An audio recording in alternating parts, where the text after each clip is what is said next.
जादुई पर्स का compact powder. बहुत समय पहले की बात है। एक रायगढ़ नाम का गांव था। उसी गांव में एक रिया नाम की लड़की अपने माता पिता के साथ बड़े ही फैशनेबल ढंग से रहती थी। वो गरीब होने के बाद भी हमेशा अमीर लोगों की तरह ही रहती थी और हमेशा अपने दोस्तों के सामने अमीरी चोचले किया करती थी। रिया बहुत ही सुंदर और आकर्षक थी और वो हमेशा अपने मेकअप में लगी रहती थी। रिया को मेकअप करना बहुत पसंद था। रिया की दोस्त रिया की खूबसूरती से बहुत जलती थी। रिया अपने गोरे रंग की वजह से बहुत अकड़कर लोगों से बात किया करती थी। घर में इकलौती होने की वजह से रिया बहुत बिगड़ैल थी। वो अपने माता पिता की एक भी बात नहीं मानती थी। रिया लाड प्यार में बहुत ज्यादा बिगड़ चुकी थी, जिस वजह से वो अपने माता पिता की इज्जत भी नहीं करती थी। रिया के पिता सोनू अपने पुरखों के दफ्तर में काम किया करते थे। दफ्तर के काम पूरे होने के बाद वो ज्यादातर देर रात घर आया करते थे। बहुत कम बेनिफिट होने की वजह से वो रिया की बड़ी बड़ी इच्छाएं पूरी नहीं कर पाते थे, जिससे रिया अक्सर अपने पिता से गुस्सा हो जाया करती थी। एक दिन रिया के पिताजी रिया से कहते हैं, रिया बेटिया, दफ्तर में कुछ क्लाइंट आए हैं जो इंग्लिश में बात करते हैं। मुझे उनकी बातें समझ नहीं आती, तो तुम चलकर मेरे साथ दफ्तर में मेरे काम में मदद करवा दो। नहीं पिताजी, मैं दफ्तर में काम नहीं कर सकती। एक जगह बैठे बैठे मैं मोटी हो जाऊंगी और आप तो जानते हैं मेरे पास स्कूल के बहुत सारे काम हैं। मेरी प्यारी बेटी, अगर तुम मेरे साथ मेरे दफ्तर में मेरे क्लाइंट संभालने चली तो मैं तुम्हें एक सुंदर सा पर्स ला कर दूंगा। रिया पर्स का सोचकर बहुत खुश होती है, क्योंकि उसे हमेशा से ऐसी ही चीजें पसंद आती है। इसलिए वो खुशी खुशी क्लाइंट संभालने दफ्तर चली जाती है। दफ्तर में बहुत सारे लोग काम कर रहे होते हैं। उन्हीं लोगों में उसके पिताजी सोनू भी होते हैं। रिया दफ्तर में जाकर क्लाइंट संभालती है और तभी ऑफिस में लगी खिड़की से बाहर उसकी नजर एक चमचमाती पेड़ पर जाती है। तभी रिया एक साफ सफाई वाले को बुलाकर कहती है, वो चमत्कारी पेड़ कब से यहाँ है? वो एक चमत्कारी पेड़ है, लेकिन उसके पास कोई नहीं पहुँच सका आज तक, और तुम भी मत जाना। साफ सफाई वाले की बात सुने बिना ही रिया पेड़ की तरफ चलने लगती है और पेड़ के पास पहुंचकर उसके मन में बहुत सारा लालच आने लगता है।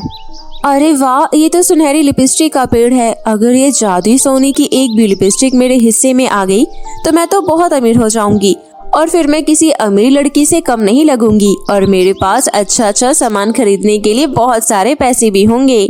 रिया उस पेड़ के पास पहुंच जाने के बाद पेड़ पर लगी लिपस्टिक को हाथ लगाती है और तोड़ने लगती है। तभी उस पेड़ में से आवाज आती है, ये कौन है जो मुझे डिस्टर्ब कर रहा है? अरे वाह, ये पेड़ तो बोलता भी है। इसका मतलब इस पेड़ को पता है कि मैं इसकी लिपस्टिक लेने यहाँ पर आई हूँ। अरे बेटी, मैं तुम्हारे मन की सारी इच्छा पढ़ सकता हूँ। मैं जानता हूँ कि तुम गरीब घर से हो और तुम्हें अमीर बनकर रहने का बहुत शौक है। तो तुम चाहो तो मुझ में से एक जादुई लिपस्टिक लेकर जा सकती हो, लेकिन याद रहे तुम्हें अपने मन में कोई लालच नहीं आने देना और तुम रोजाना मेरे पास आना और एक जादुई लिपस्टिक ले जाना। रिया हमेशा से ही अपने मन में बहुत सारा लालच रखती आई, जिस वजह से वो पेड़ की सारी लिपस्टिक एक साथ लेने का लालच करती है। रोजाना इतनी दूर आकर एक लिपस्टिक ले जाने का मौका मिलता है, क्यों ना मैं इकट्ठे एक साथ 2-3 लिपस्टिक एक्स्ट्रा ले लूं चुपके से। ऐसा करने से मैं जल्दी अमीर हो जाऊंगी और एक अमीर लड़की की तरह ठाठ से रहूंगी। इतना सोचकर रिया 4 सोने की लिपस्टिक ले लेती है और अपने घर आ जाती है। पेड़ अपने ऊपर से इतनी जल्दी जल्दी लिपस्टिक गायब होता देखकर समझ जाता है कि रिया के मन में लालच है। पेड़ अपनी जादुई शक्तियों से सब कुछ देख रहा था। रिया के इस लालची व्यवहार से पेड़ गुस्से में आ जाता है और उसे दुनिया की सबसे काली लड़की में बदलने का श्राप दे देता है। यहाँ रिया खुशी खुशी अपने घर में अपनी लिपस्टिक अपने होठों पर लगाकर देखती थी। तभी पेड़ रिया को दुनिया की सबसे बदसूरत लड़की में बदल देता है। रिया अपना बदला हुआ रूप देखकर हैरान रह जाती है और शीशे के सामने और जोर जोर से रोने लगती है। मैं दुनिया की सबसे खूबसूरत लड़की थी और अब देखो मैं दुनिया की सबसे बदसूरत लड़की बन गई हूँ। कृपया मेरी मदद कीजिए, मुझे पहले जैसा कर दीजिए। रिया के माता पिता जब उसको इस हालत में देखते हैं तो उन्हें रिया पर बहुत दया आती है। रिया बेटी, तुम रोजाना उस सोने के पेड़ के पास जाती हो, परंतु आज तक तो ऐसा नहीं हुआ, फिर आज तुम इतनी काली कैसे हो गई? बेटा, मेरे पास कोई उपाय नहीं, लेकिन जिस पेड़ ने तुम्हें इतना बदसूरत बनाया वही पेड़ तुम्हें अब ठीक कर सकता है। जरूर तुमने कोई गलती करी होगी जिस वजह से तुम्हें बदसूरत लड़की में बदल दिया। तुम चलो हमारे साथ, वहाँ चलकर तुम उस पेड़ से माफी मांगना। रिया उस पेड़ के पास जाती है और माफी मांगती है। पेड़ जी, मुझे माफ कर दो, मैं आपके पेड़ से एक लिपस्टिक लेने की जगह 3 लिपस्टिक एक्स्ट्रा ले ली थी, जिस वजह से आज मेरा ये हाल हो गया। प्लीज मुझे पहले की तरह सुंदर लड़की में बदल दीजिए, मुझे अपनी गलती का एहसास है। यही करनी होती है बेटा, तुमने गलत किया इसलिए तुम्हारे साथ गलत हुआ। अब इसको कोई भी नहीं बदल सकता, और अगर तुम अच्छी करनी करोगी तो ये बहुत जल्दी ठीक हो जाएगा। तुम लोगों की मदद करो, उनसे अच्छे से बात करो। ठीक है पेड़ जी, मैं समझ गई। अब मुझे सभी लोगों की मदद करनी होगी जो जरूरतमंद होंगे, और मुझे लोगों से अच्छे से बात भी करनी होगी। लोगों का आशीर्वाद ही मुझे ठीक कर सकता है। इतना कहकर रिया वहाँ से चली जाती है।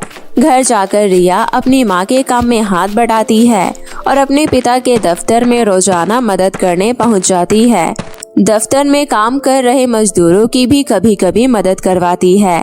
ऐसे ही दिन बीतते हैं। धीरे धीरे रिया को लोगों की मदद करने में अच्छा लगने लगता है।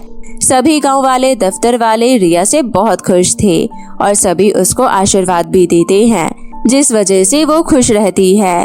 लेकिन उसका बदसूरत चेहरा अभी भी नहीं बदलता, जिस वजह से वो परेशान होकर पेड़ के पास दोबारा जाती है। पेड़ जी, मैंने लोगों की मदद करी, अपने माता पिता का काम में हाथ भी बटाया, जरूरतमंद लोगों की मदद भी करी, लेकिन फिर भी मेरा रंग रूप आज तक नहीं बदला। क्या मुझसे इतनी बड़ी गलती हो गई कि मेरा ये रंग रूप कभी ठीक नहीं होगा? नहीं नहीं, तुम चिंता मत करो, मेरे पास तुम्हें ठीक करने के लिए एक जादुई पर्स है जो मैं तुम्हें दे देता हूँ। ये लो, ये जादुई पर्स, ये मैंने बहुत मेहनत से बनाया है। इस पर्स में रखा कॉम्पैक्ट पाउडर तुम इस्तेमाल करना, और उसे इस्तेमाल करते ही तुम पहले की तरह सुंदर और अच्छी दिखने लगोगी। और ये जादुई पर्स कोई मामूली पर्स नहीं है। इस पर्स की मदद से तुम अपनी जरूरत की कोई भी चीज मांग सकती हो, लेकिन याद रहे तुम्हें कोई भी लालच नहीं करना, वरना तुम आज से भी ज्यादा बदसूरत हो जाओगी। पेड़ की बातें ध्यान से सुनकर रिया अपने घर पर वो जादुई पर्स ले जाती है और उस पर्स में से कॉम्पैक्ट पाउडर निकालकर लगा लेती है। थोड़ी देर बाद ही रिया पहले की तरह बहुत सुंदर हो जाती है और अब वो खुशी से अपनी जिंदगी जीने लगती है। और रिया को किसी भी चीज की जरूरत होती तो रिया जादुई पर्स से मांग लिया करती। अब रिया एक अच्छी रिया बन गई थी जो लोगों की मदद करती है, अपने माता पिता का आदर सम्मान करती है और हंसी खुशी अपनी जिंदगी में रहती है।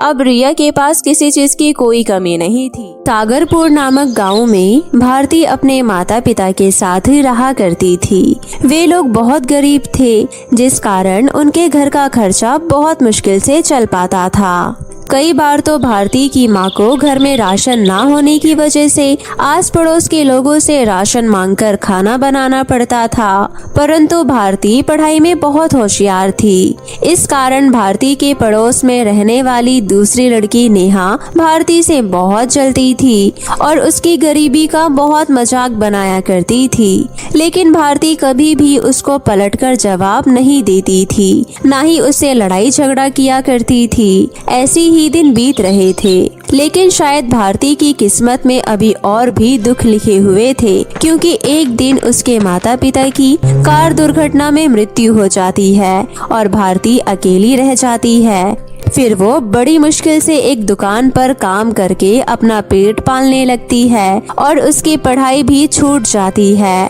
एक दिन जब नेहा का जन्मदिन होता है तो वो अपने जन्मदिन की पार्टी में पड़ोस के बच्चों को बुलाती है और साथ ही भारती को भी आने का निमंत्रण देने आती है और उससे कहती है, भारती, आज मेरा जन्मदिन है, तुम्हें मेरे जन्मदिन की पार्टी में शाम को 4 बजे आना है। ठीक है नेहा, मैं तुम्हारे जन्मदिन की पार्टी में टाइम से आ जाऊंगी। शाम को भारती नेहा के जन्मदिन की पार्टी में पहुंच जाती है। वहां पहुंचकर वो देखती है कि भारती ने अपना घर जन्मदिन के लिए बहुत ही अच्छे से तैयार किया हुआ था और उसने जन्मदिन के लिए एक बहुत ही शानदार ड्रेस पहन रखी थी। उसका केक बहुत ही सुंदर और खाने में स्वादिष्ट था। सभी बच्चे उसके लिए बहुत सारे गिफ्ट्स लेकर आए थे। साथ ही उसके माता पिता ने भी उसे गिफ्ट में एक महंगी साइकिल दी थी।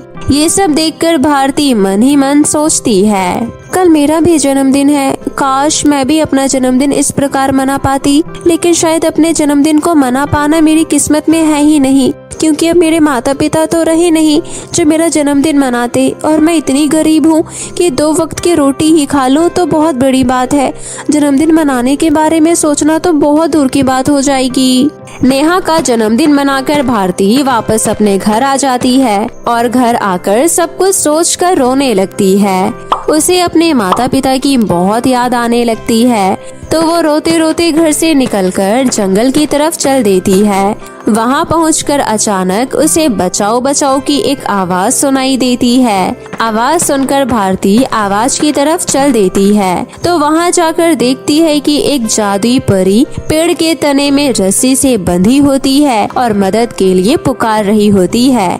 उसे देखती ही भारती सबसे पहले परी को पेड़ के तने से रस्सी खोलकर आजाद कराती है। आजाद होती ही परी उससे कहती है, बेटी तुम्हारा बहुत बहुत धन्यवाद जो तुमने मुझे इस पेड़ के तने से आजाद करवाया। अगर तुम यहाँ ना आती तो पता नहीं मैं और कितने दिन इस पेड़ से बंधी रहती, लेकिन तुमने यहाँ आकर मुझे इस पेड़ से आजाद करवाकर मेरी बहुत मदद की है। मैं हमेशा तुम्हारी शुक्रगुजार रहूंगी। तुम्हारी इस मदद के लिए मैं तुम्हें कुछ देना चाहती हूँ, तो तुम्हें जो चाहिए तुम मुझसे मांग लो।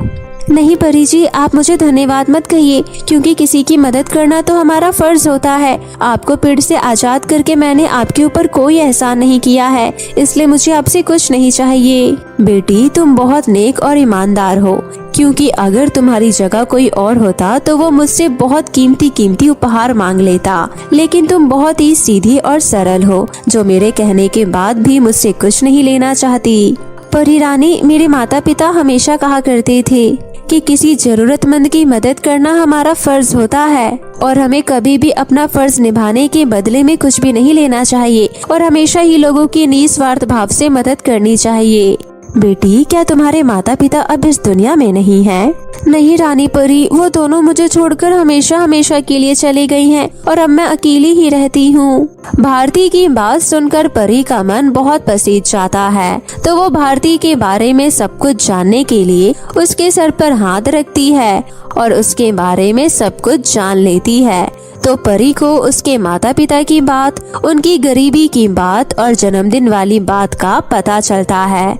ये सब जानने के बाद वो भारती से कहती है, बेटी मुझे सब कुछ पता चल गया है कि तुम अपना जन्मदिन मनाना चाहती हो, लेकिन माता पिता के ना होने की वजह से और अपनी गरीबी की वजह से तुम अपना जन्मदिन नहीं मना पा रही हो। इसलिए मैं तुम्हें एक जादुई गिफ्ट का घर देती हूँ। इस जादुई गिफ्ट के घर में तुम्हें जन्मदिन मनाने का सारा सामान, जैसे कि सजावट का सामान, पार्टी का सामान, जन्मदिन की ड्रेस वगैरह सब कुछ मिल जाया करेगा, जिससे तुम अपना जन्मदिन भी बहुत धूमधाम से मना पाओगी। और साथ ही तुम चाहो तो एक बेकरी की दुकान भी खोल सकती हो, जिसमें तुम जन्मदिन की सारी चीजों को बेचकर एक आराम की जिंदगी जी पाओगी और तुम्हें कभी जीवन में किसी भी मुश्किल का सामना नहीं करना पड़ेगा। इतना कहती ही परी अपनी जादुई छड़ी को घुमाकर एक जादुई गिफ्ट का घर उसके घर के सामने प्रकट कर देती है और वहाँ से गायब हो जाती है। भारती जब अपने घर जाती है तो उसे वो जादुई गिफ्ट का घर दिखता है, तो वो बहुत खुश हो जाती है और मन ही मन परी का धन्यवाद करके उस घर में जाती है। तो देखती है कि उस जादुई गिफ्ट के घर में हर वो चीज है जो जन्मदिन मनाने के लिए चाहिए होती है और उसे कितना भी इस्तेमाल कर लो पर वो कभी भी खत्म नहीं होगी। भारती को ये सब देखकर बहुत अच्छा लगता है कि वो भी अब अपना जन्मदिन धूमधाम से मना पाएगी। अगले दिन भारती सभी बच्चों और नेहा को अपने जन्मदिन में बुलाती है और जब सभी बच्चे उसके जन्मदिन में आते हैं तो उसका घर देखकर और जन्मदिन का केक देखकर हैरान हो जाते हैं। फिर भारती बड़ी धूमधाम से अपना जन्मदिन मनाती है। उसके बाद सभी बच्चे अपने अपने घर चले जाते हैं। तब से भारती अपना जन्मदिन बहुत अच्छे से मनाने लगती है। इसके अलावा वो एक बेकरी भी खोल लेती है जिसमें वो जन्मदिन का सारा सामान बेचने लगती है और उन पैसों से अपना जीवन अच्छे से व्यतीत करने लगती है। साथ ही वो गरीबों की मदद भी करने लगती है। तो मेरे प्यारे दोस्तों, कैसी लगी आपको हमारी ये कहानी? हमें कमेंट करके ज़रूर बताएं। अगर आपको हमारी ये कहानी अच्छी लगी हो तो इसे अपने दोस्तों के साथ भी शेयर करें। तो फिर मिलती हूँ आपसे एक नई कहानी के साथ। तब तक के लिए बाय बाय दोस्तों।